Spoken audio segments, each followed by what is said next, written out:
Bharatiya Janata party Sonpeth शहर तालुका व मंडल कार्यकर्ता संवाद संपन्न। सोनपेठ तालुक्यातील भारतीय जनता पार्टीच्या कार्यकर्त्यांचा आगामी निवडणुकीच्या तयारीसाठी घेण्यात आलेली ही बैठक होती। या कार्यक्रमाचे अध्यक्ष जिल्ह्याचे जिल्हा अध्यक्ष सुरेश भाऊ भुबरे हे होते। कार्यक्रमाचे प्रास्ताविक संतोष अंबुरे शहर मंडल अध्यक्ष सोनपेठ यांनी केली। या कार्यक्रमाप्रसंगी लक्ष्मण धोंडगे, रंगनाथ सोळंके, मवाळे यांनी आपले मनोगत व्यक्त केले।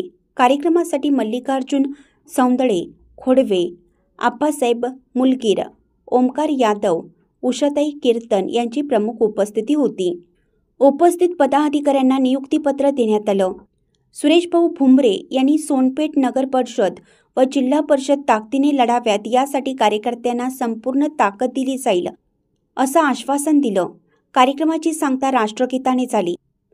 बसव क्रांती न्यूज करता सोनपेठहून प्राध्यापक प्रेमाकर कोठुळे।